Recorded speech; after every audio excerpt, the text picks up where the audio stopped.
आप देख रहे हैं आदिनाथ टीवी चैनल, अनादि से अनंत की धर्म यात्रा।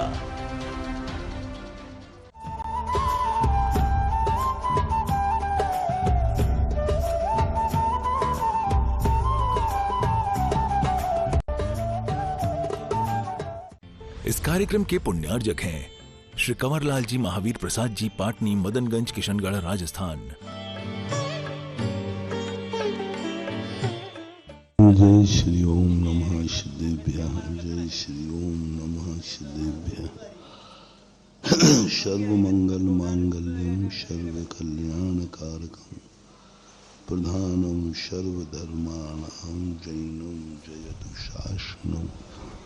पंच परमेष्टि भगवान की जय। आचार्य श्री गुरुवर कुंद कुंद महाराज की जय। आचार्य श्री गुरुवर विद्यासागर महाराज की। तीर्थ चक्रवर्ती पूज्य मुनिवर सदा सागर जी महाराज की। मुनि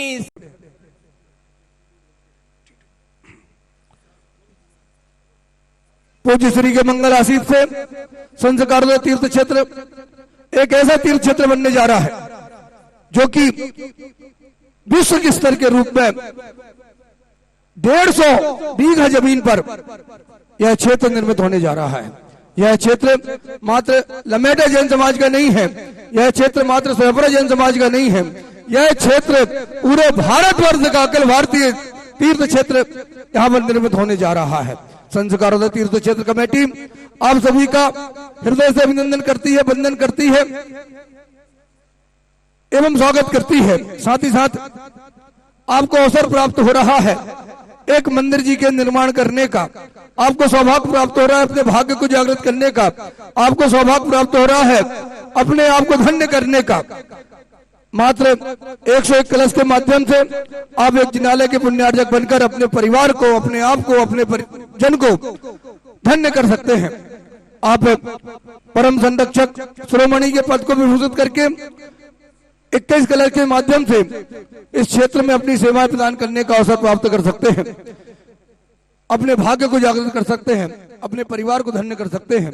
आप 11 कलश के माध्यम से शिरोमणि संरक्षक के पद पर विभूषित होकर अपने परिवार का गौरव बढ़ा सकते हैं, अपने आप को धन्य कर सकते हैं।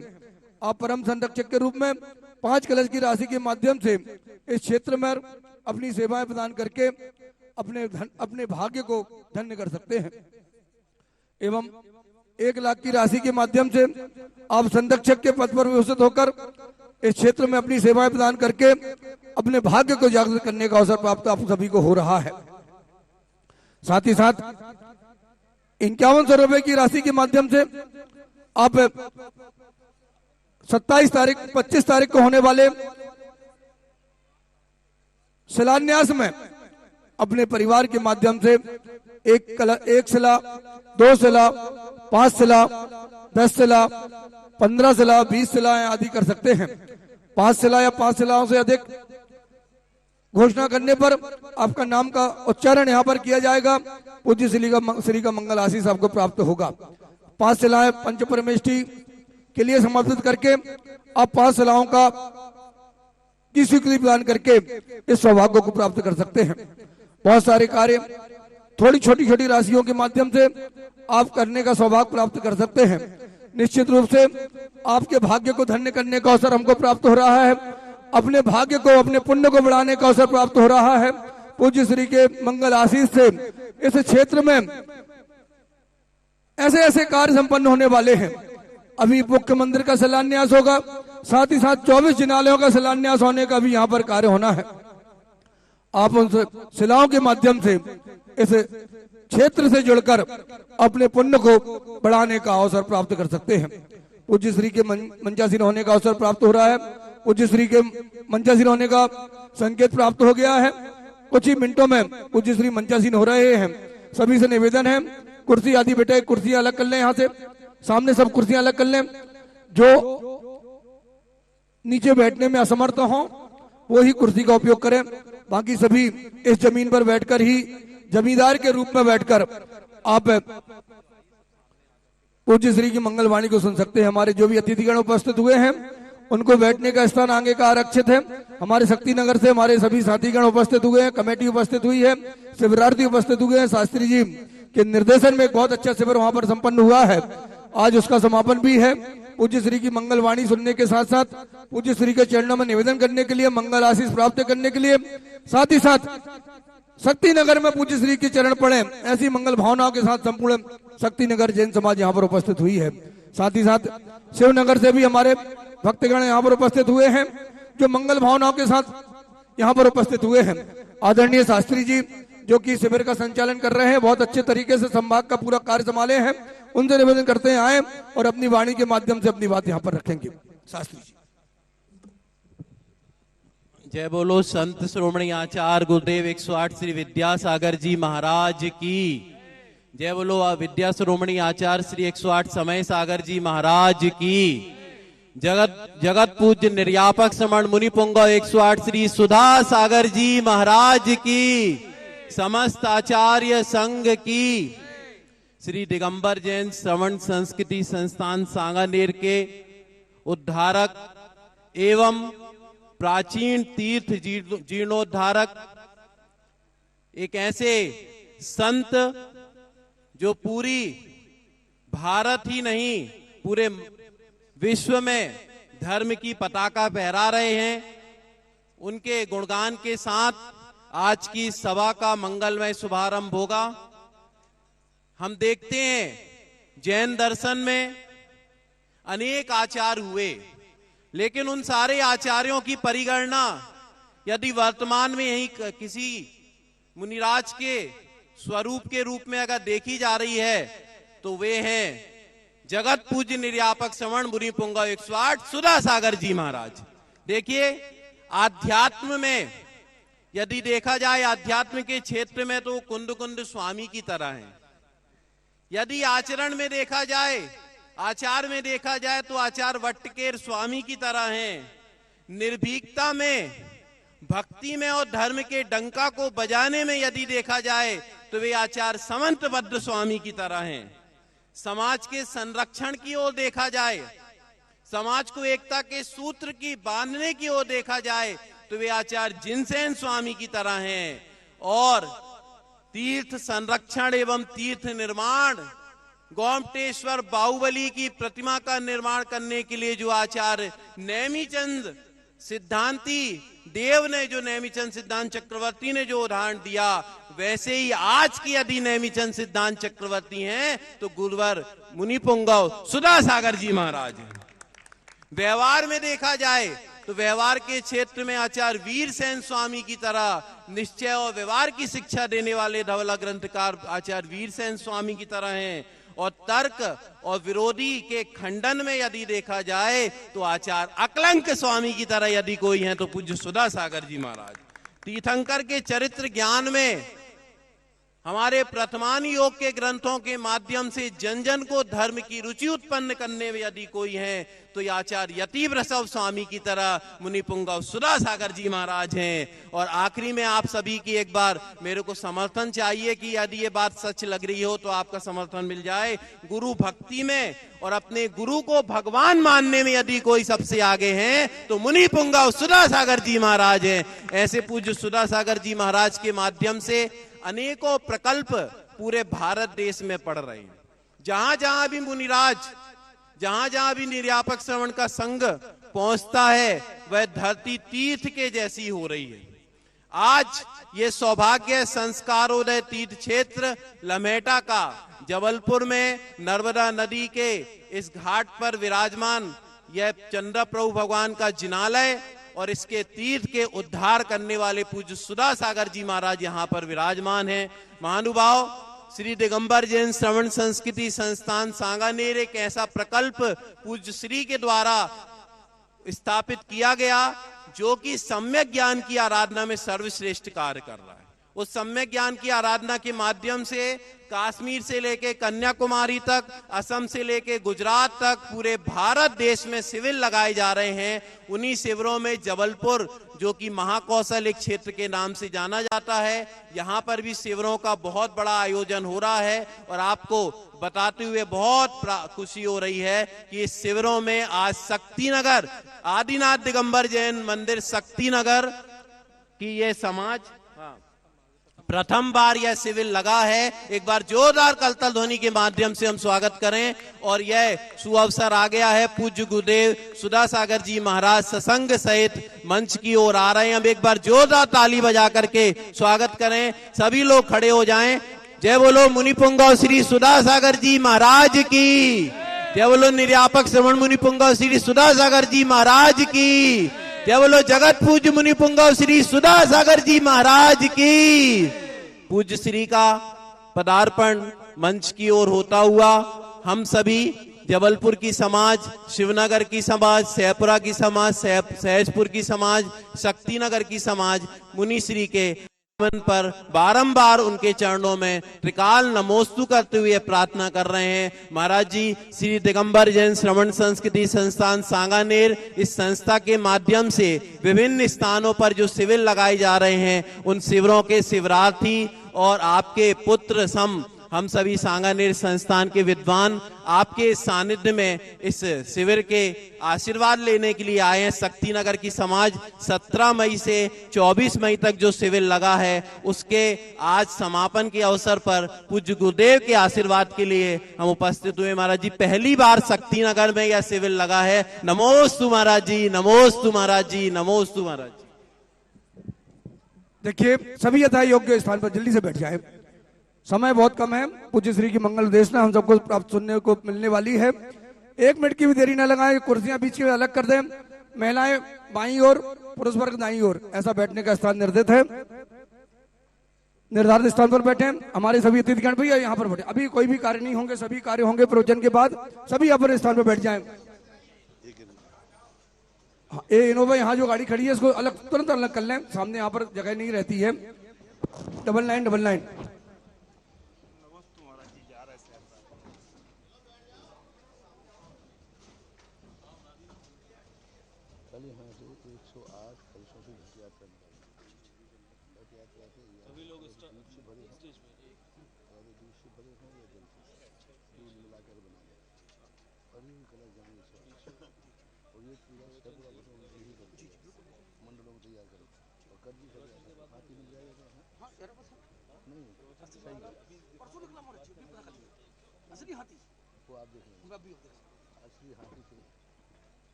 महाराज जी ये लमेटे के हैं।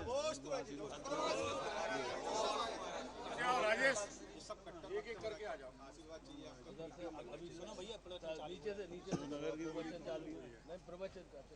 हाँ बोल, जल्द बोलो, बोलो ना। देखिए समय अभी मंगलवाणी का है। जो भी यहाँ पर ऊपर है, हम सबसे निवेदन है कि 9:15 9:30 बजे करीब सभी को आशीर्वाद प्राप्त होगा। मुनिश्री के मुखारबिंद से शांति धारा भी संपन्न होगी। 1,11,000 रुपए की स्वीकृति बन करके आप शांति धारा भी कर सकते हैं और मुनिश्री के पाद प्रक्षालन करने का भी अवसर प्राप्त होगा। अभी समय पूज्य श्री की वाणी सुनने का है। श्रीनगर पूरा खाली कर दें। जय श्री ओम नमः सिद्धेभ्यः। जय श्री ओम नमः सिद्धेभ्यः। जय श्री ओम नमः सिद्धेभ्यः।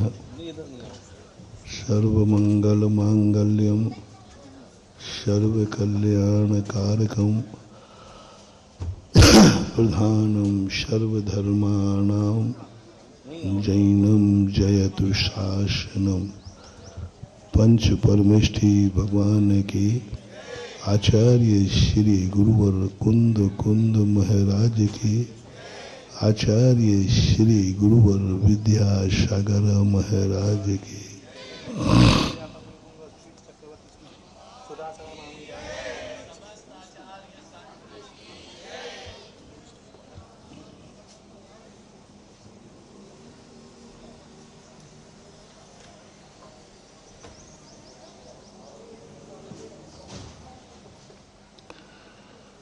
कल अपन ने समझा था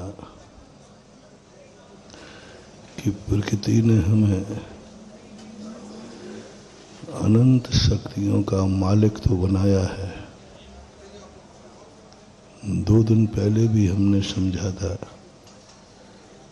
लेकिन जब मलकियत की बात आई तो हमें पराधीन कर दिया। ये प्रकृति के कुछ ऐसे नियम हैं, जैसे जितना बड़ा व्यक्ति मालिक हो जाता है वह स्वयं काम करने की स्थिति में नहीं होता, वो पराधीन हो जाता है। हमने धर्म क्षेत्र में भी यही देखा, कर्म क्षेत्र में भी यही देखा। स्वतंत्र है वो, जितना बड़ा मालिक बनता जाएगा मलकियत के लिए उसे पराधीन होना पड़ता है।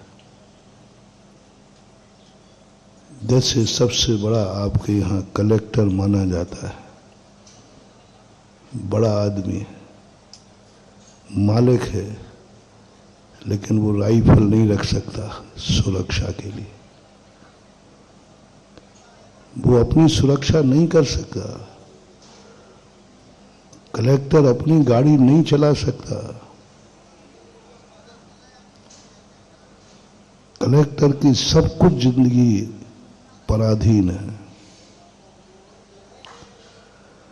वो अपनी गाड़ी नहीं चला सकता, कलेक्टर पद पर है। कलेक्टर की जिंदगी एक ड्राइवर के अधीन है। गवर्नमेंट ने उसको ड्राइवर दिया, गवर्नमेंट ने उसको बॉडीगार्ड दिया, स्वयं बंदूक नहीं दी। शेयर करना, कलेक्टर राइफल रख सकता है? किसी कलेक्टर को राइफल वाला देखा? आप लोग कलेक्टरों को देखते हैं? कलेक्टर के पास राइफल देखी? मंगलाहट नहीं, जबलपुर कलेक्टर के पास हो क्या पता है? नहीं होती। अब सोचना, बड़ा आदमी है, उसकी सुरक्षा एक बॉडीगार्ड के हाथ में है। बड़ा कौन है? कलेक्टर, मालिक है, लेकिन उसकी जिंदगी की सुरक्षा कितने छोटे आदमी को सौंप दी, कितना बड़ा ओहदा दे दिया, कितनी बड़ी शक्ति दे दी, और जिंदगी की सुरक्षा 25-50 हजार रुपए का वेतन का एक बॉडीगार्ड को दे दिया। कलेक्टर के बॉडीगार्ड का वेतन क्या मानना है? भले वो राइफल वाला है, 25,000 50,000 मान लो। कलेक्टर है, मालिक है, लेकिन उसकी मलकियत, उसकी जिंदगी की सुरक्षा एक बॉडीगार्ड के अधीन। मालिक है गाड़ी का, लेकिन वो गाड़ी चला नहीं सकता। कानून है, कलेक्टर अपनी स्वयं की गाड़ी नहीं चलाएगा। जब वो कलेक्टर की ड्यूटी पर रहेगा, उसकी गाड़ी कौन चलाएगा? ड्राइवर होता है। अब ड्राइवर की कीमत क्या है? 10,000, 20,000।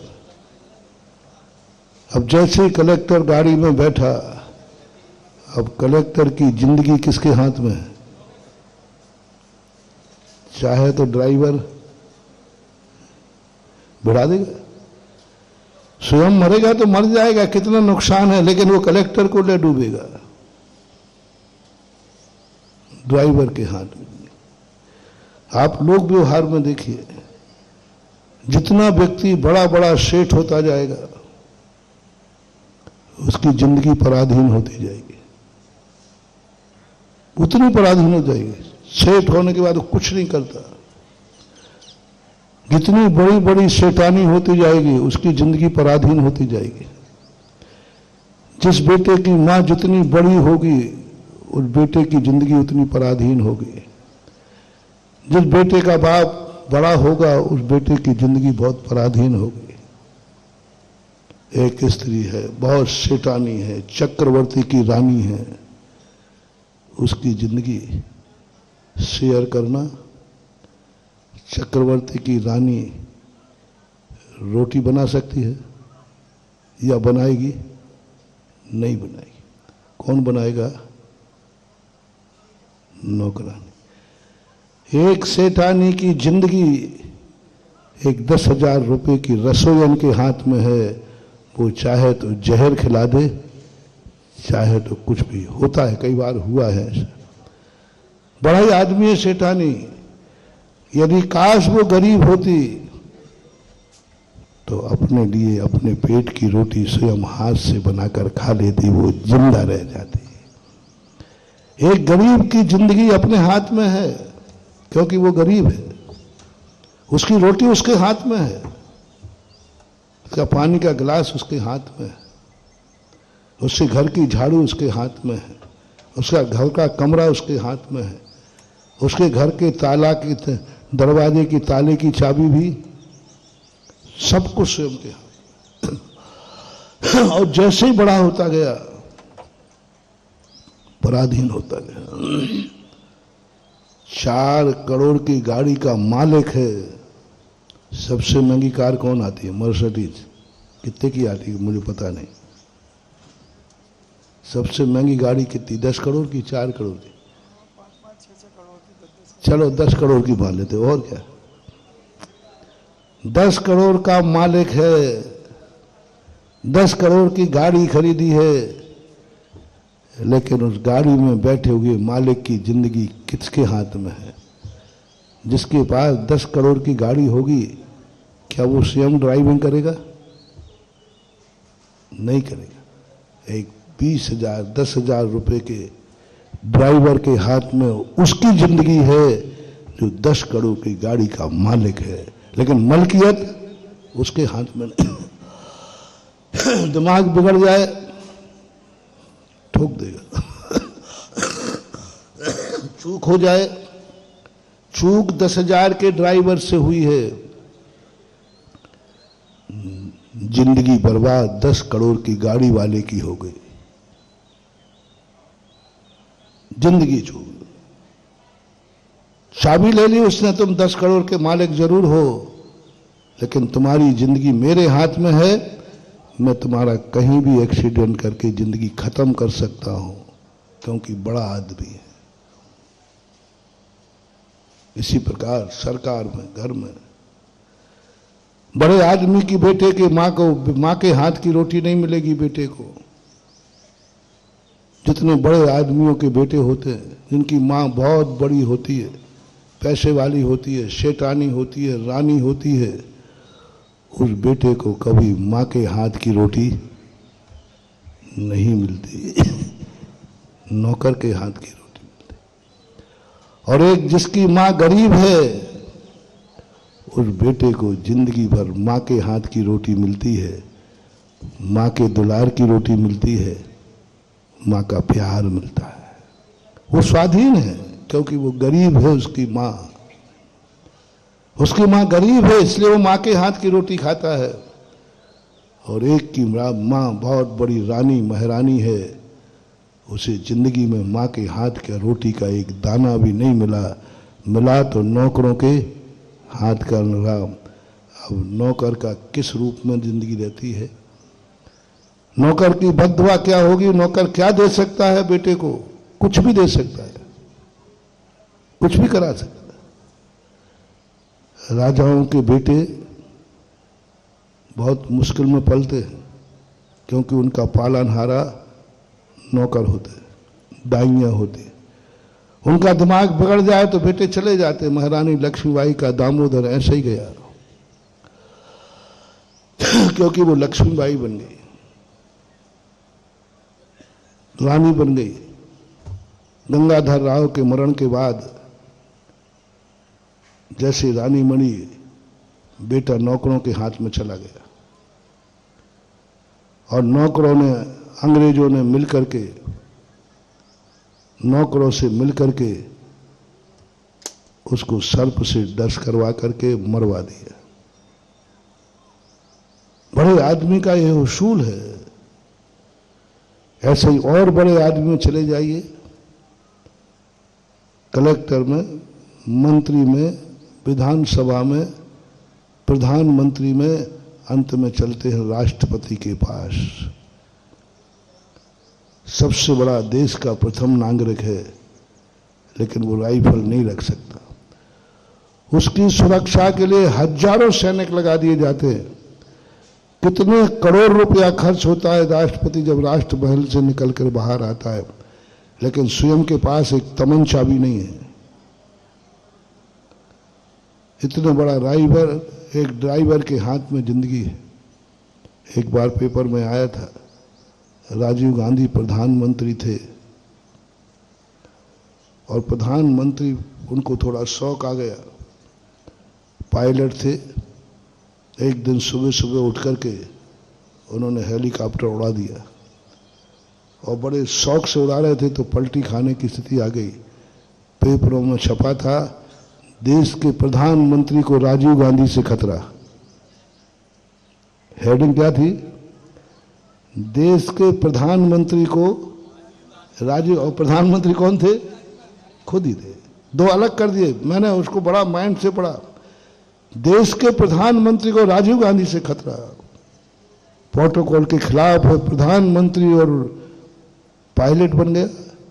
बहुत बड़ी पेपरों में छापा था, ये देश की अवमानना है, देश की बेइज्जती है, ये प्रधानमंत्री पद का अपमान है,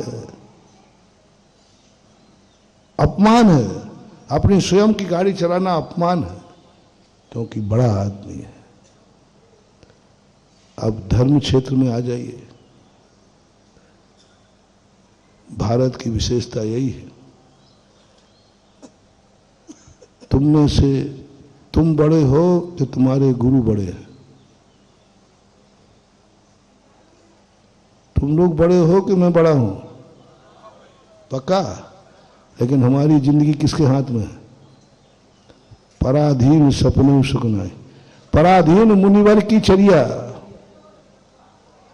अब देख लीजिए, मुनिवर की चर्या, वो अपना भोजन स्वयं नहीं बना सकते, स्वयं नहीं कमा सकते, एक श्रावक के हाथ में है। मुनि की कीमत और तुम्हारी कीमत कितनी है? दोनों की कीमत बताओ। जैसे हमने कहा था ना, राष्ट्रपति की और ड्राइवर में अंतर है ना, ऐसे तुम्हारे गुरु में और श्रावक में अंतर है कि नहीं? कितना अंतर है? मुनि अनमोल है, परमेष्टि है, परमेष्टि है, परम ज्योति, परमेष्टि, परम ज्योति, विरागो विमलाकृति, कितनी सब चीजें विशेषताएं। लेकिन इस मुनि महाराज की चर्या, मालिक है ये, तुम्हारा मालिक है, तुम उसे गुरु मानते हो, पूज्य मानते हो, श्रोधार्य करते हो, पक्का है, इसमें कोई संदेह नहीं है। मालिक हूं, गुरु श्रावक का मालिक होता है, शास्ता होता है। शास्ता कहो, धार्मिक भाषा में शास्ता बोलते हैं, साहित्य भाषा में नाथ राजा बोलते हैं और हमारी भाषा में कहो मालिक बोलते हैं। मालिक है तुम्हारा गुरु, लेकिन उसकी मलकियत, उसकी चर्या, उसको यदि किसी चीज की जरूरत पड़े तो वो किसके पास है? मुझे आहार को उठना है, ऋषभ देव आहार को उठे, आहार किसके पास है? श्रावक के। कहां अनमोल तुम्हारा गुरु और कहां तुम 2 कौड़ी के। थोड़ा बुरा लगा ना? हमारा जितना 2 कौड़ी का तो मत कहो, हमने 2 कौड़ी बोल दे यही बहुत है, नहीं तो बोल दो ना, वो कौड़ी बोल दी ये भी बहुत है। गुरु के सामने तुम क्या हो? चरणों की धूल हो। एक बार हमने कहा था ना कि मैं गुरु के सामने क्या हूं? गुरु के चरणों की धूल हूं। इससे ज्यादा अपनी औकात नहीं मानना। भगवान और गुरु के सामने हम कौड़ी तो क्या, हम तो धूल बराबर हैं। यही अवभाग्य। सुनो रे धूल बराबर औकात रखने वाले कौड़ियों के, तुम्हारे हाथ में कितनी बड़ी बांगडोर है। जगत पूज्य आचार्य उपाध्याय साधु परमेष्ठी की जिंदगी तुम्हारे हाथ में है। जिंदगी तुम्हारे हाथ में, उनकी चर्या तुम्हारे हाथ में है, उनका रत्नत्रय का पालन तुम्हारे हाथ में है। आहार नहीं होगा तो वो जिंदा नहीं रह पाएंगे, आहार नहीं होगा तो उनका रत्नत्रय नहीं पड़ पाएगा। साधु की सुरक्षा कवच जैसे राष्ट्रपति का सुरक्षा कवच एक बॉडीगार्ड होता है, इसी प्रकार तुम्हारे महाराज का सुरक्षा कवच एक। अब आप बोल दो, आपका ओहदा बहुत बढ़ गया है। गुरु के सामने कौड़ी के तो नहीं हो, लेकिन अधिकार कितना बड़ा? तुम्हारे हाथ में तुम्हारी गुरु की सुरक्षा है। एक शूकर को ये भाव जागा शास्त्रों के अनुसार। शूकर की कीमत क्या? कोई कीमत नहीं। गंदा जीव है, गंदा खाता है, गंदे में रहता है। उससे बराबर गंदा जानवर कोई दूसरा नहीं है। लेकिन देखना, कीमत देखना, उसकी कीमत कुछ भी नहीं है। लेकिन जब एक महाराज को शेर खाने आया, महाराज में दम नहीं है कि वो शेर से भिड़ जाएं, शेर को बचाने में महावीर ने कहा तुम मर सकते हो लेकिन तुम कुछ भी नहीं करोगे। मुनिराज शेर से नहीं बच सकते हैं, अधिकार नहीं है। जैसे ड्राइवर का राष्ट्रपति को अधिकार नहीं है कि अपनी गाड़ी चलाए, राष्ट्रपति को अधिकार नहीं कि अपनी राइफल स्वयं रखे जान माल के लिए, नहीं रख सकता राष्ट्रपति, राइफल नहीं रख सकता राष्ट्रपति, किसी भी देश का राष्ट्रपति, क्योंकि वो बड़ा आदमी है। ऐसे ही साथ में मुनिराज दुनिया में घूमते रहते, तो कभी कोई शेर चीता आ जाए, कोई संकट आ जाए, तो कम से कम निपटने के लिए कुछ तो अधिकार दिलाओ रे। राइफल का मनोज गर्दन उड़ा, नहीं आपको राइफल नहीं दिया, आप पता नहीं कितनों को निपटा दो। नहीं निपटाऊंगा, पक्का है, दुश्मन को ही निपटाऊंगा। क्या जिनवानी तुम्हारे मुनि के राइफल की अनुमति दे सकती है?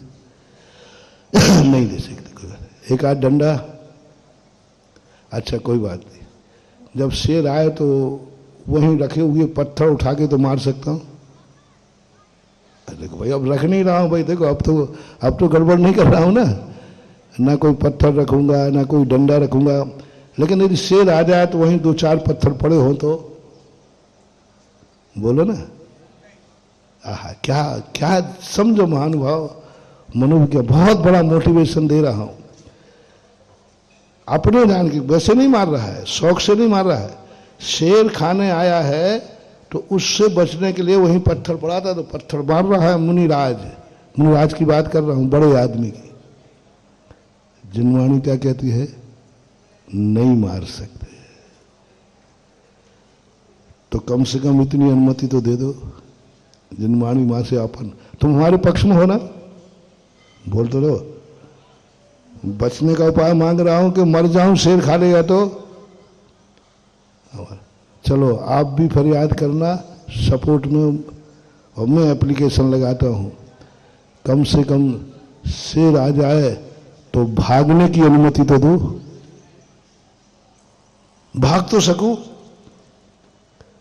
छोटे महाराज की बात नहीं कर रहा हूं, बहुत बड़े महाराज की बात कर रहा हूं, तीर्थंकर की बात कर रहा हूं, तद्भव मोक्षगामी जीवों की बात कर रहा हूं, गज कुमार की बात कर रहा हूं, पांडवों की बात कर रहा हूं, मेरे जैसे छोटे महाराज की बात नहीं कर रहा हूं। बड़े महाराज, उनके सिर पर सिगड़ी रख दी गज कुमार पर जलती हुई, एक अनुमति दिला दो। कुछ नहीं करना, ठीक है उसका कुछ, लेकिन स्वयं गर्दन गिरा तो सकते हैं। उसने सिगड़ी रखी थी ना, तो यूं कर देते। सिगड़ी सिर के ऊपर रखी थी, सिर जलने लगा था, गर्दन टेढ़ी करके उसको हटाने की अनुमति तो मिल जाए। गले में सांप डाला राजा सैनिक ने, कम से कम ठीक है हम सैनिक का कुछ नहीं करेंगे, लेकिन सांप गले में डला है, इसको उतार के तो नीचे रख दूं, इतनी अनुमति तो मिलना ही चाहिए ना। बोलो, यशोधर महाराज जंगल में थे, सांप गले में था, मरा हुआ सांप उतार के नीचे रख देते तो कौन सो मुनिव्रत खंडित हो जाता। प्रोटोकॉल के खिलाफ है। आप अपनी सुरक्षा स्वयं नहीं कर सकते, क्योंकि आप बड़े हैं, आप जगन्नाथ हैं। आपके गले में सांप डाला, आप नहीं हटा सकते, प्रोटोकॉल के खिलाफ है। जैसे राष्ट्रपति अपनी बंदूक लेकर खड़ा नहीं हो सकता, प्रोटोकॉल के खिलाफ है। नहीं उतार सकते आप अपना सांप, नहीं गिरा सकते हो सिगड़ी, नहीं भाग सकते हो आप। बड़ा आदमी, अब अधिकार किसको है? रात भर कष्ट उठाते रहे यशोधर महाराज सांप का, थोड़ा सा उतार कर नीचे रख देते तो चींटियों के संकट से बच जाते कि नहीं। वो चला गया था सैनिक, तब रख देते, अब तो कौन देख रहा है, ही उतार करके नीचे रख देते, सात भर आराम से शांति से रहते। नहीं, जितना बड़ा महाराज होगा उसको चींटियां काके खोखला कर देंगे, लेकिन अपने हाथ से अपनी सुरक्षा नहीं करेगा। कौन करेगा? मुनि महाराज की सुरक्षा किसके हाथ में? श्रावक के हाथ। महारानी चेलना आई, श्रावक सुरक्षा करेगा। जिस श्रावक की कोई कीमत नहीं महाराज के सामने, ड्राइवर के समान है, बॉडीगार्ड के समान है। महाराज जो अनमोल हैं, उनकी सुरक्षा श्रावक के हाथ में। श्रावक चाहे तो बचा सकता है, नहीं चाहे तो साधु मरे तो मर जाएगा। आहार चर्या की बात आई जब रोटी पड़ी जाने की, श्रावक के हाथ में। श्रावक दे दे तो ठीक, नहीं दे दे तो कोई मतलब, क्योंकि बड़ा आदमी है। और भारतीय दर्शन में एक बहुत अच्छी बात, वैष्णव दर्शन में तो और गजब कर दिया। अन्नदाता कौन? भगवान। सारे दुनिया के कर्ता धर्ता कौन? भगवान। लेकिन जब भगवान को भूख लगी, सारी दुनिया का इंतजाम कर रहा है, सारी दुनिया का अन्नदाता है, और स्वयं भूख लगी तो बैठा है, कोई श्रावक लाके भोग लगा देवे। वैष्णव दर्शन में आया कि भगवान जो है भूखों मर सकता है जिंदगी में, लेकिन स्वयं बनाकर नहीं खा सकता, सारे जगत को खिलाने वाला, सारे जगत का अन्नदाता है। वो स्वयं कुछ नहीं करेगा, एक श्रावक की खातिर बैठा है। यानी भगवान की भी सुरक्षा, भगवान की भी आवश्यक वस्तु किसके अधीन है? गृहस्थ के अधीन, जिसकी कोई कुछ भी नहीं। यह है मलकियत। मलकियत का अर्थ होता है उसको भोगना।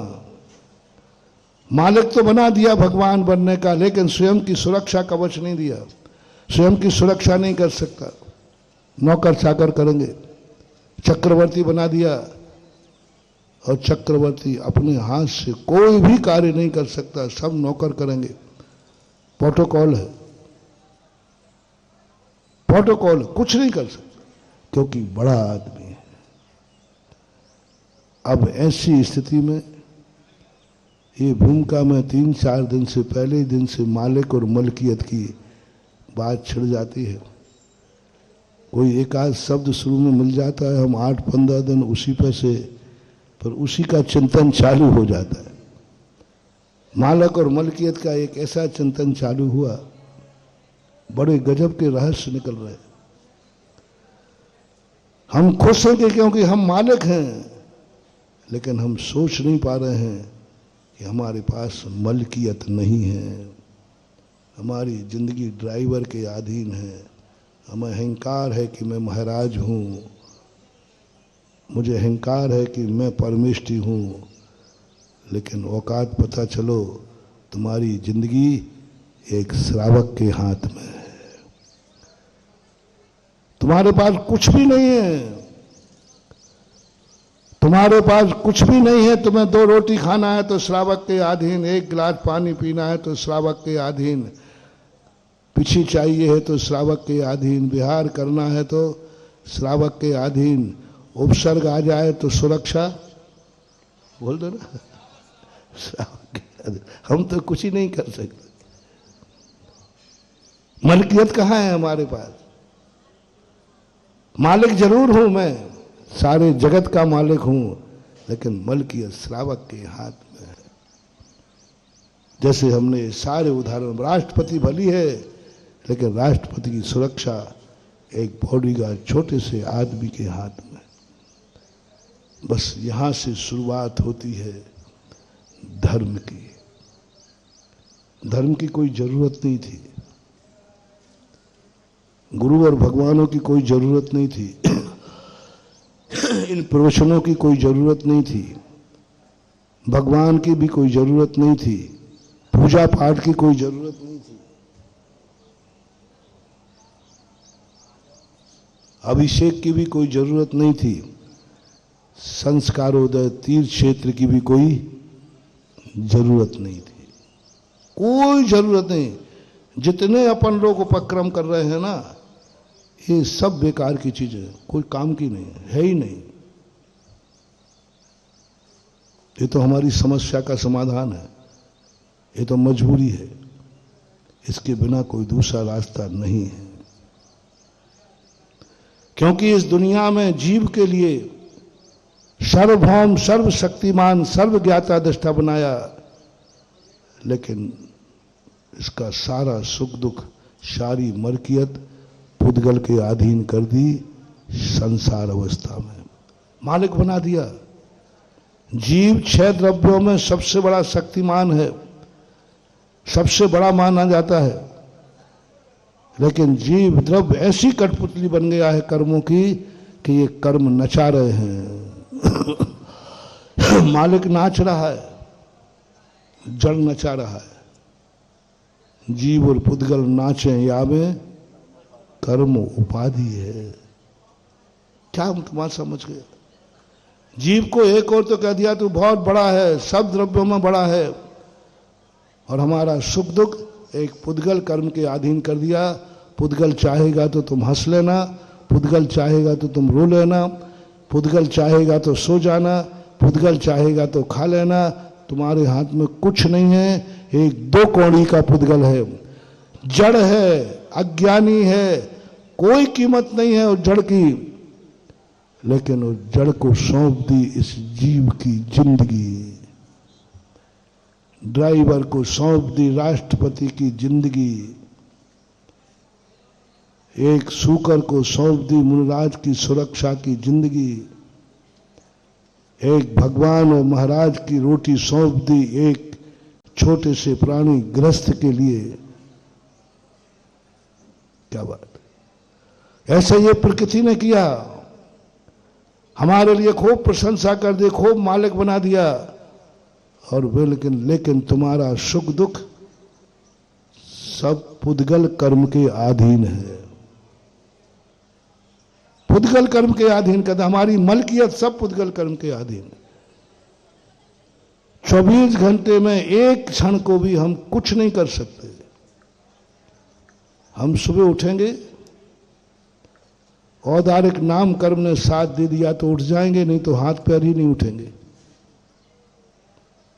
पैरालिसिस हो जाए, कर्म नाराज हो, कर्म ने कहा नहीं उठाना, क्या कर लोगे तुम? कर्म ने कहा कि मैं नहीं उठाऊंगा। कर्म और नौ कर्म ये शरीर है, शरीर शिथिल पड़ गया। आपकी आत्मा है, आत्मा सब शक्तिमान है, लेकिन शरीर शिथिल पड़ गया, शरीर झूठा पड़ गया, शरीर पैरालिसिस हो गया। अब उठ के दिखाओ, यानी बिस्तर से उठोगे, एक कदम चलोगे, किसके अधीन? शरीर के अधीन। आंख खुलेगी, कर्म के अधीन। रोटी मिलेगी, कर्म के अधीन। कुछ नहीं, पूरा 24 घंटे में एक कोई भी चीज का उपभोग करना सब पुद्गल के अधीन है। सब कुछ पुद्गल के अधीन, पुद्गल की मेहमानी है। मलकियत पुद्गल के पास है, मालिक मैं हूं। 10 करोड़ की गाड़ी मेरी है, लेकिन उसकी सुरक्षा 10,000 रुपए के ड्राइवर के हाथ में दे दी। मेरी जिंदगी, मैं ज्ञान घन स्वरूपी हूं, मैं अनंत शक्तिमान हूं, अनंत दर्शन, अनंत ज्ञान, अनंत सुख, अनंत वीर, सब कुछ मेरे पास है। ये मुझे ज्ञान में आ गया। अविरव सम्य दृष्टि, यहीं तो घुटने टेक देता है। जानता है कि मैं कौन हूं, लेकिन मरता क्या नहीं करता, पुद्गल के सामने घुटने टेक देता है। कभी कभी छोटे आदमी बड़े आदमी को नचा देते हैं। आपने एक बहुत छोटी सी कहानी पढ़ी होगी, 2री 3री कक्षा में पुराने लोगों ने। एक शेर के ऊपर चूहा कूद रहा था, उसकी नींद डिस्टर्ब हुई। उसने कहा, ए चूहे, तेरी ये औकात, अभी यार मसल दूंगा। तो चूहा कहता, सरकार गलती हो गई, क्षमा करो, तुम राजा हो, हम छोटे से मार के क्या करोगे? हाँ ठीक है, लेकिन तूने उधम क्यों किया? सरकार छोड़ दो, कभी मैं तुम्हारे काम आऊंगा। राजा हंसता है, से हे चूहे, तू मेरे क्या काम आएगा? तू क्या काम आएगा? मैं शेर हूं, शेर। तो चूहा तू क्या मेरे क्या काम आएगा? चूहा कहीं का। बोले सरकार छोड़ दो, देखो भली मैं चूहा हूं, लेकिन हाँ जा छोड़ दो, जा, तेरा कोई काम नहीं पड़ेगा। सबको कहानी मालूम होगी, पुराने लोगों को। जब शेर जाल में फंस जाता है, लिपट जाता है, तब सारे शेर आ गए, कोई हाथी आ गए, जितना उसको उलझाए वो सुलझाए उतना ही। सारे जंगल के जानवर आ गए, अपने राजा को नहीं बचा पा रहे हैं। अंत में लोमड़ी आई, बोले तुम मरोगे, तुम्हारा राजा मरेगा। इस समय राजा साहब को बचा सकता है तो चूहा। सब कहते वो चूहा, चूहा क्या काम का, चूहा क्या बचाएगा? तो चूहा तो अपने बिल में से मुंह निकाल के देख ही रहा था, करने दो सबको तमाशे। लोगों ने कहा भाई चूहा, नहीं नहीं साहब हम तो चूहा हैं, वो तो राजा साहब है, आप बड़े बड़े राजा साहब हो, हम तो चूहा, हम क्या कर सकते हैं। चूहे ने थोड़ा तेल लगवाया, मनवाई की, अंत मैं क्या कर सकता। अंत में कहा, सबने हाथ जोड़े, हे चूहे राम। चूहा से क्या बनवा लिया? आज भी बोलते हैं चूहा को चूहा राम, बिल्ली मौसी, ये कुछ टाइटल ऐसे है जो प्रचलन। चूहा राम है, तू चूहा नहीं है, तू ही राम है, तू ही ब्रह्मा है, तू ही विधाता है, सब कुछ तू ही है। फिर थोड़ी बहुत स्तुति कराई और फटाफट गया, दांतों से जाल काटा। बोलो, जंगल के राजा की जिंदगी किसके हाथ में है? राजा की जिंदगी की सुरक्षा किसके हाथ में है? चूहे के हाथ में। नहीं तो मर जाता, चमड़ी उधेड़ ली जाती। इसलिए संसार में ये सारे देखने के बाद, सारा चिंतन करने के बाद हमारे लिए करुणा की बात कही, वात्सल्य की बात कही, सत्वेषु मैत्री की बात कही। मुनि महाराज से कह रहे हैं कि सबको मित्र बनाओ। चूहा को भी मित्र बनाऊं क्या? कीड़े मकड़ों को मित्र बनाऊं क्या? सांप बिच्छू को मित्र बनाऊं क्या? हां बनाओ। संसार में क्या पता कब कौन सा जीव काम आ जाए। शत्रुषु मैत्री इसलिए कहा, मत समझो कि वो चूहा है, कभी राजा को भी चूहा की जरूरत पड़ सकती है। अहंकार मत करो कि मुझे किसी की जरूरत नहीं है। एक हवा की जरूरत पड़ जाए, मत कहो कि ये पानी है, एक बूंद को तरस जाओ। मत कहो कि ये चींटी है, वो चींटी में भी बहुत बड़ी ताकत है, हाथी के भी प्राण ले लेती है। कितनी बड़ी ताकत है। एक चींटी किसी को बचा पाए या ना बचा पाए, लेकिन अपने पे उतर जाए तो हाथी को भी पछाड़ देती। इसलिए धर्म ने आकर कहा कि तू मैत्रीपन बना, वात्सल बना, अनुकंपा और दया कर, सांप बिच्छू पर भी दया कर, वो भी कभी काम आएंगे। पारसनाथ के काम कौन आया? कोई बचाने नहीं आया। वो नाग नागिन को बचाया था, नाग नागिन से मैत्री की थी, उसी ने आकर पारसनाथ का उपसर्ग दूर किया। इसलिए सबसे बना के चलो, क्योंकि तुम्हारी जिंदगी पराधीन है। तुम कितना भी कुछ कर लेना। अब धर्म बीच में ला रहा हूं, अन्यथा ये कोई जरूरत नहीं थी। यदि मालिक मैं था और मलकियत भी मेरे हाथ में हो जाती तो कोई बाधा नहीं थी। जैसे सिद्ध भगवान स्वयं के मालिक हैं और मलकियत भी उनके हाथ, वो कर्म के अधीन नहीं है। काले कल्प सते पिचा गते शिवानाम न च विक्रिया लक्ष्य, रत्नगंज श्राप का चार में आया।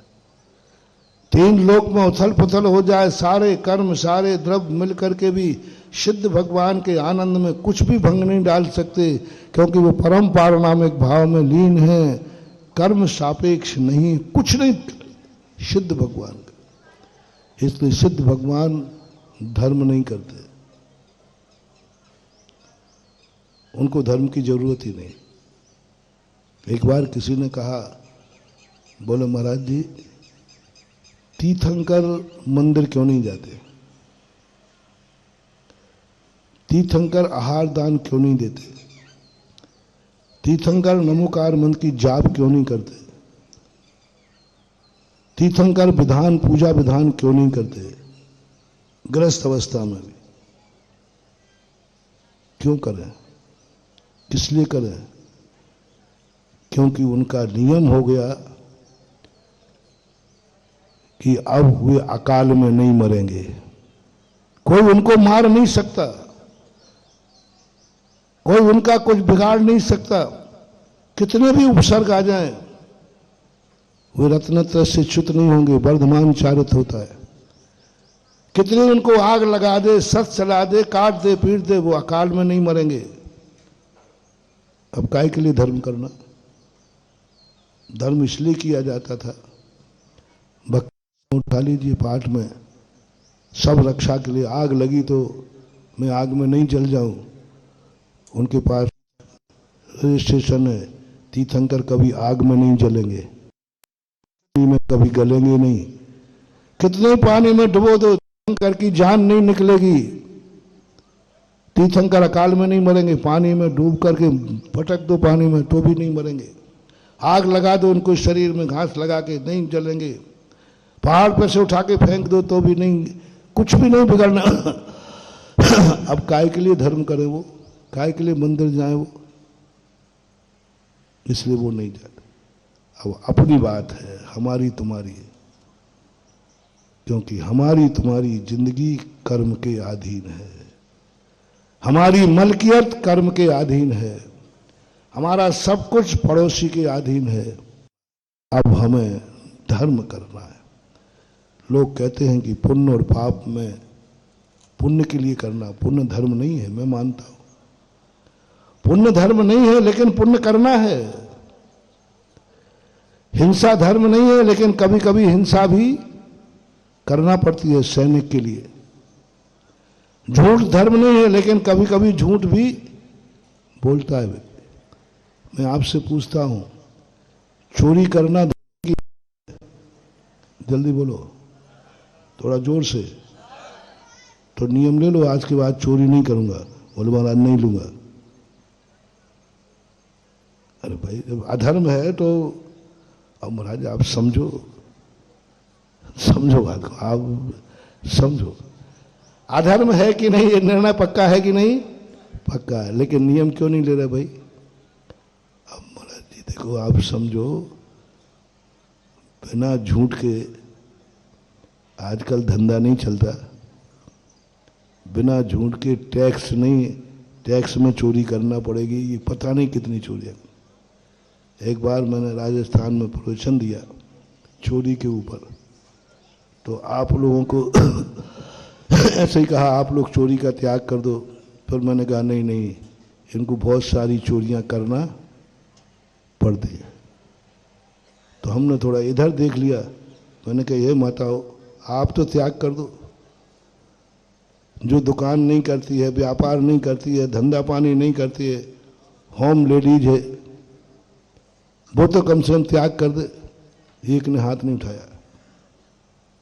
हमें गुस्सा आया, तुम लोग, ये तो फिर भी कहेगा महाराज जी देखो त्याग मत कराओ, आजकल धंधा पानी में दो सांची दो झूठी बोलना पड़ती है, सरकार की चोरी करना बहुत सारी। तो इनकी तो बात, तुम्हारे पे तो मैं दया करता हूं, तुम्हें दूध की थैया है, लेकिन इनको बता दो। सबसे कम जैनियों की महिलाएं धंधा पानी करती हैं।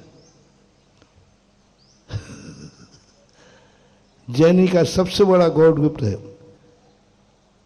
दुनिया में 10 कमाते हैं और 10 के पेट नहीं भरते हैं, लेकिन जैनी की गॉड गिफ्ट है, एक कमाता है, घर में 10 लोग हैं और 11 लोगों के पेट भरता है। ये जैनियों के सबसे बड़े गॉड गिफ्ट है। जैनियों के परिवार में सबसे कम कमाने वाले होते हैं और खाने वाले बहुत होते हैं। ये पूरा डिपार्टमेंट तो है ही, कमाने वाला नहीं। आज भी जैनियों में कमाने वाली माताएं कम हैं, कमाने वाली पत्नियां कम है, पाने वाली बिटियाएं कम है। आज का समय थोड़ा है, फिर भी परसेंटेज में देखा जाए तो इनको कौन सी चोरी करना, आपसे पूछ रहा हूं भाई। मैं इनसे कह रहा हूं भाई आप लोग नियम ले लो कि चोरी नहीं करूंगा। अब आपसे इनको क्या तकलीफ है? तो मैंने थोड़ा, मुझे थोड़ा ज़्यादा मालूम नहीं, मैंने थोड़ा नहीं, आज तो मैं तुम महिलाओं की चोरी का त्याग करा के रहूँगा। क्यों? नहीं तो कारण बताओ। तो एक पति पत्नी बैठे थे, उसने कह दिया काय को महाराज ले लेना नियम, तुझे क्या करना है। पुरुष ने कहा उससे बाजू में, ले ले नियम, तुझे कौन सी चोरी करना है। पति के कहने पर भी नहीं लिया उसने। मैंने कहा तुम नहीं मानते हो, नहीं मानते, बाहर में जाओ, क्या करना है। ठीक है। प्रवचन करने के बाद 10-15 महिलाएं आई, बोले महाराज जी वहाँ स्टेज पे तो आपके पास माइक रहता है, हम लोग बोल नहीं पाते, हम लोगों की मजबूरी समझो आप। बोले तुम्हें काहे की मजबूरी है, बता दो। महाराज जी आपको नहीं मालूम, सारी चोरियों का मैं त्याग करता हूं, बस इनके जेब में से निकालने का। अरे मैंने कहा ये क्या मामला है। उन्होंने कहा महाराज जी आप नहीं जानते हो, इसके बिना काम नहीं चलता है, पर वो छूट दे दो। श्रीमान जी के जेब में से निकाल करके छुपा के पैसा रखना, ये छूट दे दो तो हम लोग नियम ले लेंगे। अब मुझे मालूम नहीं था कि ये इतने बड़े डाकू और इतने बड़े लुटेरे, मैं तो उसी को जानता था। और ये कह रहे सब नियम ले लेंगे, बस ये चोरी का छूट रख दो बस आप। मैंने कि सोचूंगा। और फिर कल जो दूसरे दिन मैंने प्रवचन दिया, मैंने कही छूट है, अब तुम्हारी आफत बेटा। सबने कह रहे फिर कोई चिंता नहीं, बस एक छूट होना चाहिए। और बोलो ये कोई गलत है कि नहीं सही है। तुम तो लुटे हुए बैठे हो, जो लुटे हुए बैठे हैं ये बताएं ये होता है कि नहीं। तुम नहीं बताओगे तो मुझे पता चल गया। जब 500 का नोट बंद हुआ था, पेपर में पढ़ा था भाई मैंने, हाँ एक जो भी हो, नोट बंद हुआ था, उस समय सारे चोरों ने निकाल के दिया। होता है। चलो इस प्रकार की स्थितियां बनती हैं, लेकिन फिर भी नियम नहीं लोगे क्योंकि तुम्हारी मजबूरियां हैं। बहुत सारी परिस्थितियां जिनको तुम गलत मानते हो, फिर भी छोड़ नहीं सकते, नियम नहीं ले सकते, लेकिन तुम्हारी मजबूरी है। अब धर्म की जरूरत है। जहां जहां मोटिवेशन, जहां जहां तुम्हें प्रीति में आ जाए, अनुभव में आ जाए ये गलत है लेकिन मुझे करना पड़ेगा, बस आपको धर्म करने की जरूरत है, आपको भगवान की जरूरत है, गुरु की जरूरत है, आपको नमोकार मंत्र की जरूरत है, आपको मंदिर की जरूरत है, आपको संस्कारोदय तीर्थ क्षेत्र की जरूरत है, आपको सब जरूरत है। क्योंकि आप सत्य को जानते हुए भी स्वीकार नहीं कर पा रहे, इसलिए उसके लिए कोई धर्म की जरूरत नहीं है। जो ये जानता है कि ये गलत है, मैं इसी समय छोड़ता हूं। फिर रिपीट कर रहा हूं, एक बार पूछ के बोलो, हिंसा करना सही है गलत? आज से तुम किसी जीव की हिंसा नहीं करोगे, चींटी की भी नहीं, पत्ते की भी नहीं, पानी के जीव की नहीं, कोई जीव की नहीं करोगे। कर सकते हो? हिम्मत है? घर में झाड़ू कैसे लगाओगे?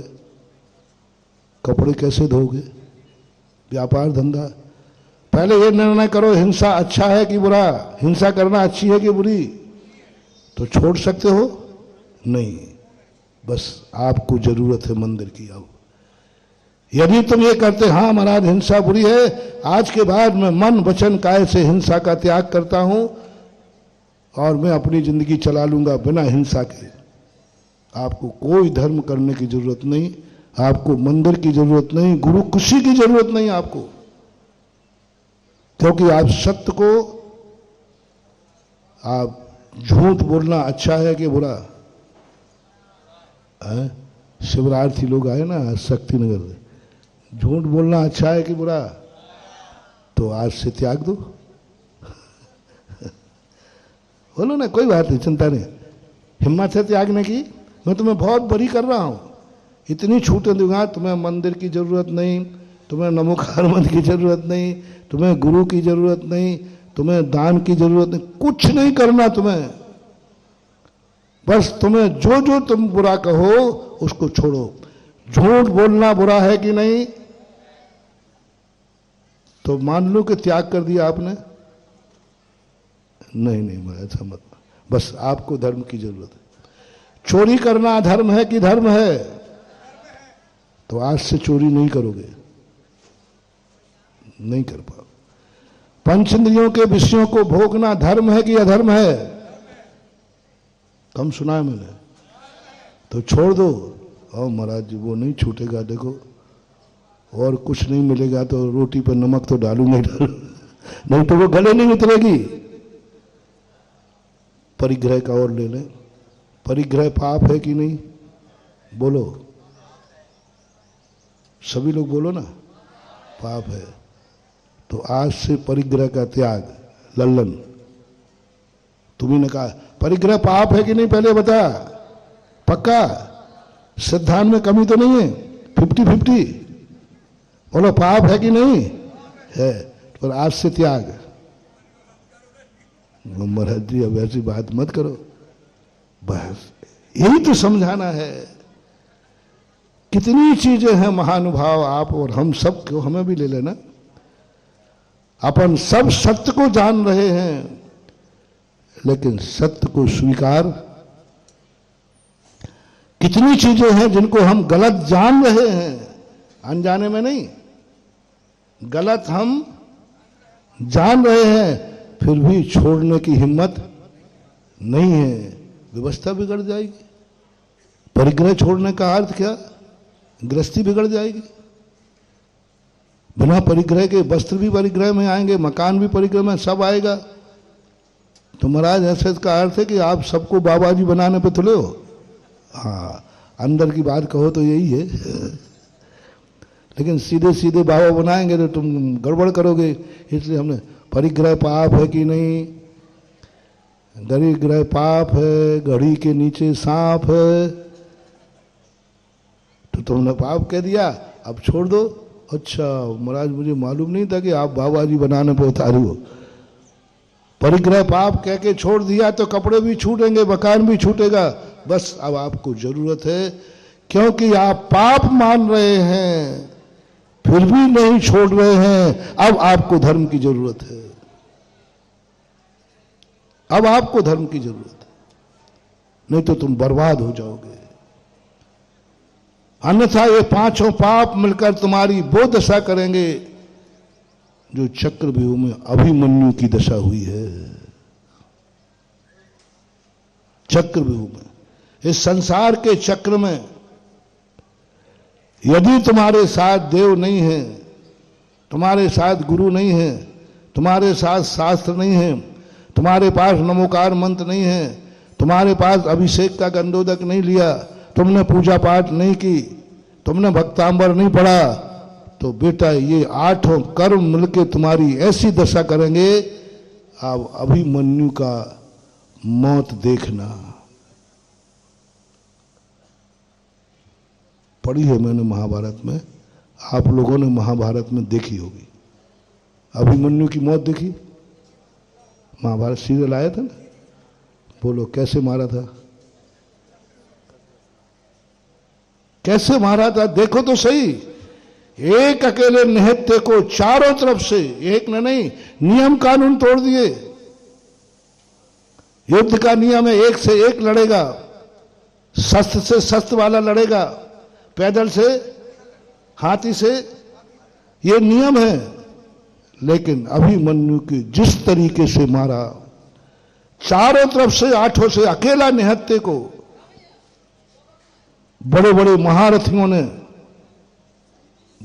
महारथियों ने किस तरीके से उसे मार मार करके, आज तक संसार में किसी भी योद्धा की ऐसी मौत नहीं हुई जैसी मौत महानुभाव, उसको जरूरत है सहायता की, उसको जरूरत है संरक्षण की, उसको जरूरत है पुण्य की, उसको जरूरत है प्रवचन की, कि कोई निकलने का रास्ता बता देवे, क्योंकि उसे कोई मार सकता है। तीर्थंकरों को कोई नहीं मार सकता, इसलिए उनको कोई जरूरत नहीं है नमोकार मंत्र की, लेकिन हमें और आपको तो कोई भी मार सकता है। हमें जरूरत है सुरक्षा कवच की। हमारी जिंदगी इतनी खतरनाक में है, इसलिए मेरा मन होता है, इसलिए तुम लोगों को उपदेश देता हूं, इसलिए तुम लोगों को मंदिर बनवाता हूं, इसलिए तुमसे नमोकार मंत्र की माला फरवाता हूं, इसलिए मैं तुमसे दान की बात करता हूं, इसलिए तुम्हारे नियम व्रत देता हूं। एक ही बात है महानुभाव, एक ही बात है, मेरे भक्त की मौत अभिमन्यु जैसी ना हो। मरना तो सबको, मरना तो सबको, लेकिन मौत के भी तरीके हैं कि नहीं? मरना तो सबको ही है, लेकिन मौत के तरीके क्या हैं? अभिमन्यु जैसे मरेंगे, तड़प तड़प करके मरेंगे, वेदना के साथ मरना है। मरने में कोई नहीं डरता, जैनी कभी मरने में नहीं डरता। लाखों वर्षों तक जीऊं या मृत्यु आज ही आ जावे, ये हमारे संस्कार हैं, लेकिन हम कुत्ते की मौत नहीं मरना चाहते। मरेंगे भी तो जैनी, मरेंगे भी तो इज्जत के साथ मरेंगे, इज्जत के साथ जन्मे हैं। बोलो, तुम्हारा कोई ऐरा खैरा, कोई कुलहीन, संस्कारहीन, नीच गोत किसी पापी के यहां जन्म हुआ है तुम्हारा? बोलो ना जैनियों, है? नहीं, सबसे कुलवंत है तुम्हारा कुल, सबसे श्रेष्ठ है तुम्हारा कुल, सबसे इज्जतवान है तुम्हारे माता पिता, महाजन कहलाते हैं। इज्जत के साथ तुम्हारा जन्म हुआ है। बोलो, किस किस का जन्म बेइज्जती के साथ हुआ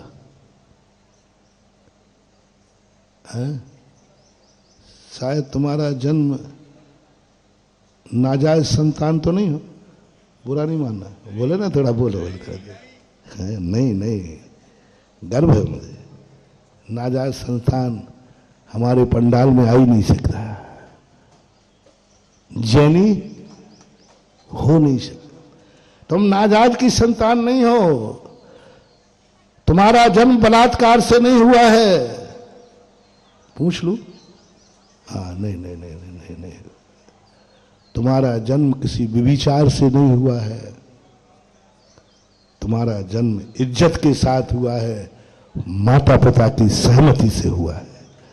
बोलो ओके, सबसे ओके मान लो। नहीं, मैं थोड़ा सा खुला खुला बोलता हूं।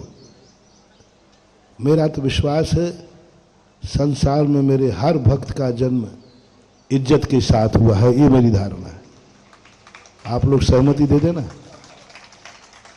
इज्जत के साथ जन्म हुआ है और इज्जत वाले माँ बाप के पास जन्म हुआ है। बोलो, तुम्हारे माँ बाप की इज्जत क्या है? भली गरीब है तो क्या हुआ, भली, लेकिन कोई शराबी जुआड़ी नहीं है, कोई नीच नहीं है, कोई निंदनीय नहीं है, समाज में अछूत नहीं है। कोई ऐसे पापी के जन्म नहीं हुआ कि जिस पापी के हाथ का मुनराज भी आहार न ले सके। ऐसे पापी का जन्म नहीं हुआ जिस पापी के हाथ का कोई पानी भी नहीं पीता है। ऐसा कौन बैठा है इस पंडाल के अंदर, लाइव में भी सुन रहे हो, जिस जैनी का जन्म ऐसे पापी पाप बाप के हुआ जिस बाप के हाथ का कोई पानी भी नहीं पीता?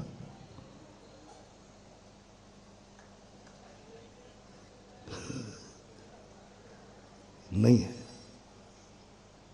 ऐसा बाप कि जिसके हाथ का पानी नहीं, मुनराज आहार नहीं ले में भगवान, कोई समाज का लोग पानी, और सारी इज्जत के साथ जन्मा है। हर जैनी का जन्म इज्जत के साथ हुआ है। अब जिंदगी और बता दो, ए छोकरो, इज्जत के साथ जी रहे हो कि बेइज्जती के साथ? यही तो मैं कहता हूं भैया कि जैनियों का जन्म इज्जत वाले कुल में जन्म हुआ, जिनके माँ बाप की इज्जत है, शान शौकात है, सारे महाजन हैं। कम से कम तुम्हारी जिंदगी तुम्हारे हाथ में आए तो इज्जत के साथ जीना, कम से कम ऐसा कोई कार्य नहीं करना जिससे तुम्हारी जिंदगी की बेइज्जती हो जाए। इज्जत के साथ जियो, ऐसे धंधे मत करो, ऐसे कार्य मत करो, ऐसी तरह मत जाओ जहां कुल की परंपरा और जाति के विपरीत जाना पड़ा है। अब इज्जत के साथ जन्म देना तुम्हारे कर्म के हाथ में था। इज्जत वाले के यहां जन्म होना तुम्हारे कर्म के हाथ में था, वो हो चुका। इज्जत के साथ जीना तुम्हारे हाथ में है, अब कर्म के हाथ में नहीं है। इज्जत के साथ जीना किसके हाथ में है भैया? अपने अपने हाथ है। तुम्हारा तुम्हारा, हमारे हमारे, इज्जत के साथ जीना है। अब एक और बात रही, इज्जत के साथ जन्मे हो, इज्जत के साथ जी रहे हो, बस मरण भी इज्जत के साथ हो, बस इतनी सी बात हो। मरण भी इज्जत के साथ हो। क्यों मरण बेइज्जती के साथ नहीं होता क्या? होता है। एक्सीडेंट हो जाए, कुत्ते की मौत, मर जाते, कहीं लुढ़क गया, कोई मार दे, मर्डर कर दे, अकाल मौत हो जाए, बस मेरा जितना भी तुम्हारे लिए धर्म का उपदेश है, जितने भी हमारे शास्त्रों में कहा गया, मां तीन बातें हैं। तुम सोचते हो कि महाराज दान के पीछे पड़े रहते, अभी कटनी निपटाई थी जैसे तैसे, सोचा कि अब महाराज थोड़ी बहुत साता लेंगे, थोड़ी बहुत महाराज, अब क्योंकि कटनी का महाराज का प्रोजेक्ट था ना, बोल दो ना, प्रोजेक्ट महाराज का प्रोजेक्ट था कटनी 3, 4, 5 साल पहले। चलो अब पूरा हो गया, अब महाराज भी साता लेंगे और हम भी। मेरा प्रोजेक्ट होता तो मैं जरूर साता ले लेता। मेरा प्रोजेक्ट तो आपकी इज्जत है, यही मेरा प्रोजेक्ट है। मेरा प्रोजेक्ट होता तो जरूर मैं पूरा करके कह देता भाई अब बस खुले हो गए। वहां से चले, बहोरी बंद आ गए। महाराज थोड़ी बहुत साता वहां ली कि चलो बात ठीक है, बहोरी बंद पुराना क्षेत्र है इसलिए नया बना रहे हैं, वो ठीक है महाराज। अब तो साता रह जाएगी। बहोरी बंद से पूरा ही नहीं हो पाया, कहाँ गए? गौसलपुर आ गए। अब वहां पर बहुत बड़ा प्रोजेक्ट, हाँ वो चलो ये भी साता रखता हूं, छाती पे पत्थर रख के सहन करता हूं, क्योंकि पुराने महाराज चंद सागर महाराज की अधूरी भावना थी।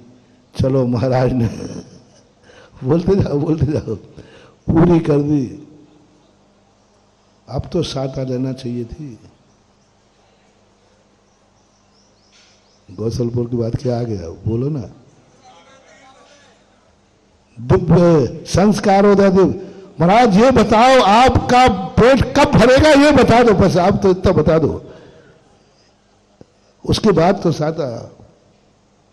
देश जब आजाद हुआ था तो देश के प्रथम प्रधानमंत्री ने कहा था आराम आराम, दूसरा शब्द मैं नहीं बोलूंगा, आराम।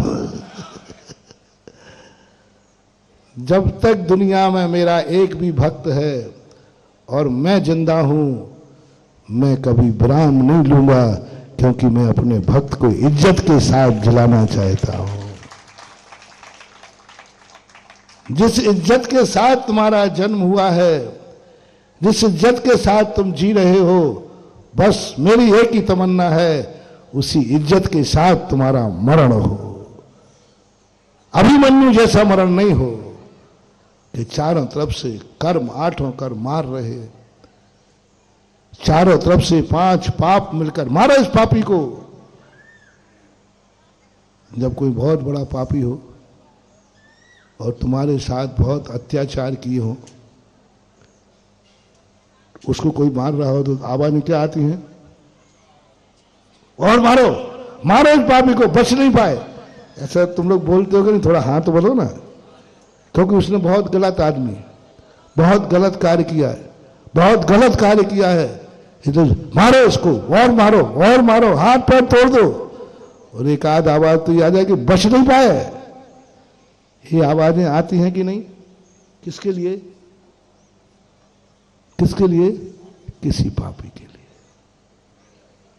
बस महानुभाव, मेरी एक ही तमन्ना है कि मेरा श्रावक ये 5 पापों के बीच में झगड़ा हुआ है, कहीं ये कर्म ये ना कह दें मारो इस पापी को, इसने 5 पाप किए हैं, हिंसा की है, झूठ की है, चोरी किया, कुशील किया, परिग्रह किया, मारो इस पापी को, बच नहीं पाए।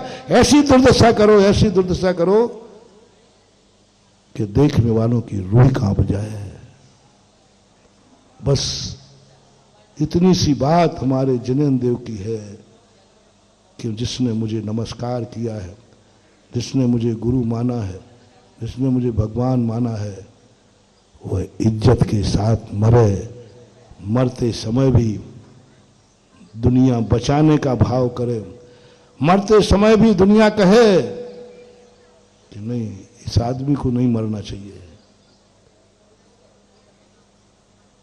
इस आदमी को नहीं मरना चाहिए, इसको अभी जिंदा रहना चाहिए, इसकी जरूरत है, इसके बिना संसार अनाथ हो जाएगा, इसके बिना संसार अनाथ हो जाएगा, हमारा नगर अनाथ हो जाएगा, हमारा मोहल्ला अनाथ हो जाएगा, हमारा परिवार अनाथ हो जाएगा। मरने की आवाज सुन करके हर आंख में आंसू आ जाए। एक मोटिवेशन देकर के खत्म करता हूं कि तुम्हारा मरण हो, किसी का मरण हो जाए तो इसका मरण अच्छा हुआ कि बुरा हुआ, मरते ही थोड़ा पड़ोस में जाना,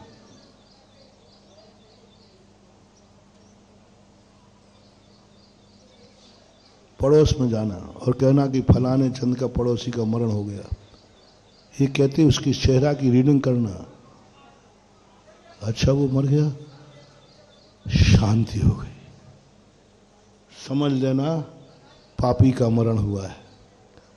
और दूसरा कहता अच्छा वो मर गया, मैं तो उसी के बल पर रह रहा था, वो तो देवता था, वह था तो हम निश्चिंत थे।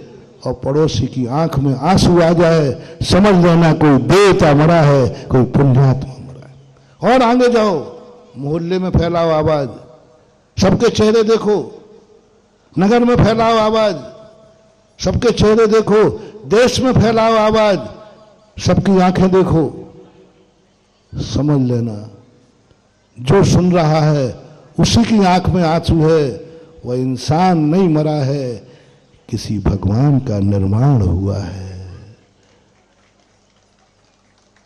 जैसे जैसे जैसे अपने पूज्य गुरुदेव आचार्य विद्यासागर,